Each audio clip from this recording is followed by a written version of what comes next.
Hey there, my name is Chris Acton with Acton Creative, and this is a Handwoven Experience. In today's episode, we're going to talk about the Fibonacci sequence and weaving.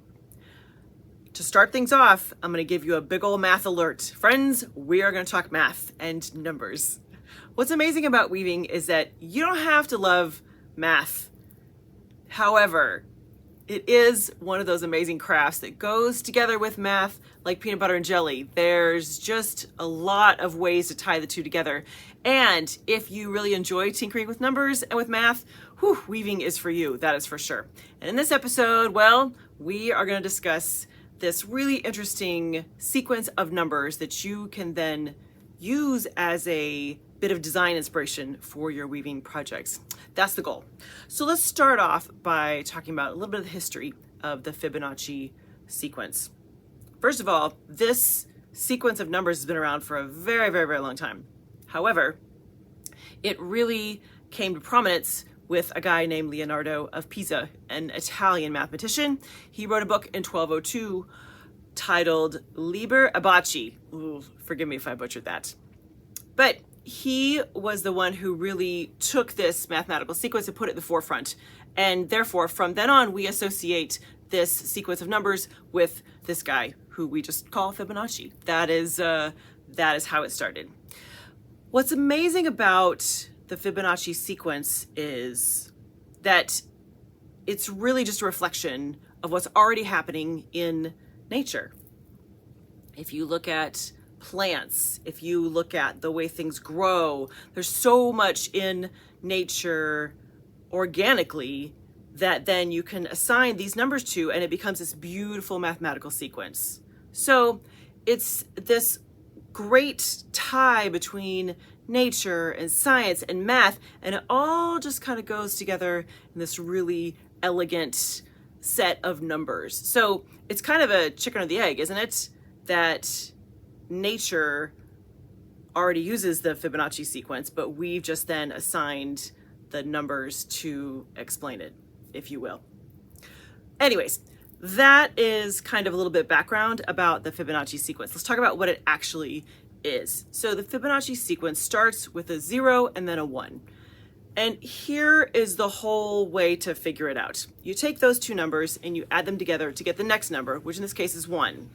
So you look back and you take the last two numbers and you add them together, which is 2. You take the last two numbers, add them together to get 3, and then 5, and then 8, and then 13, and 21, and you keep going over. You just can go ad nauseum. You can just go and go and go and go.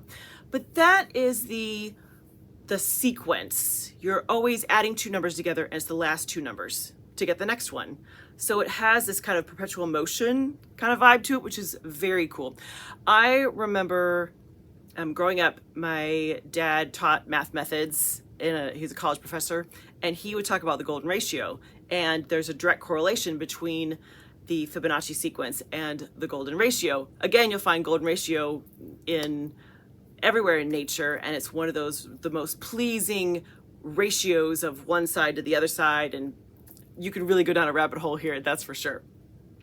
So now that we have a little bit of the history and we know what the Fibonacci sequence is, let's talk about how we can actually apply it into our weaving projects. So I've got 3 ideas for you. The first one is kind of the obvious one, stripes. Now, you can absolutely then assign different stripes to each number. Great, you can do that in the warp or in the weft, whichever way floats your boat. But I'd like to also add to that, the stripes could be changes in color, could also be changes in texture, and you know what I'm gonna say, it could also be tweaks in the pattern. So as you think about designing a project using the Fibonacci sequence, imagine you're gonna do it with stripes. Great. What happens in those stripes? What happens when you go from 1 to 2 to 3 to 5 to 8? Like every time you reach a new number, do you change colors? Do you change textures? Do you change the pattern? Do you tweak something? There's all kinds of very cool options there. And what's really fun is that you can make those changes as subtle or as dramatic as you want. Stripes. That's really the first place that I would go if you wanted to use the Fibonacci sequence in a weaving project. Here's my second note for you. You don't have to use the whole sequence.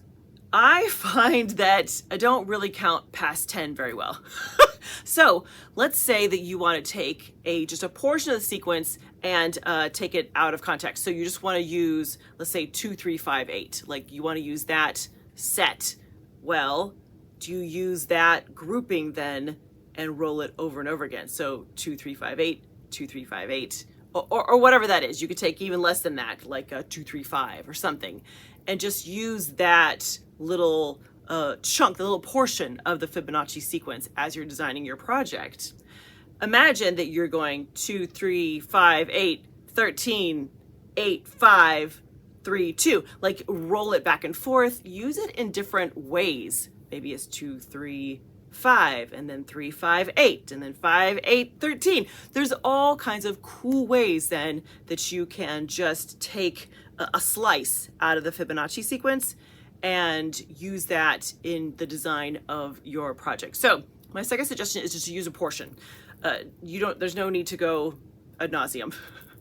Really, for me, once you get past about 13, I don't know that I'm going to do 21 of anything, but take a piece, take a little slice of the sequence and use that in your project. And here's my last suggestion, and this one can become a little more technical, but ponder how you can use the Fibonacci sequence in your threading or your treadling. So here's what that might look like. And this would work best if you had an 8 shaft loom or more. But imagine if you took the Fibonacci sequence and you assigned it to the shafts of your loom as you were threading your project. See, that has all kinds of potential, doesn't it? Now, like I said, that takes a little more maneuvering of numbers and making up rules for yourself. Because if you don't have more than 8 shafts, how do you represent a 13? Okay, well, does it just roll over? You can figure that out. But the other thing then is in the treadling or the tie-ups. Imagine if somehow you got inspiration from the Fibonacci sequence and that's what helped dictate how you were tying up your project. Again, that's more technical and that makes my head hurt just a little bit. However, it is a very cool option if you're someone who likes to tinker with weaving drafts and really likes to get into the nitty-gritty and kind of figure out little mystical, magical ways to put together fabric, then that could be a fun springboard for some of those ideas.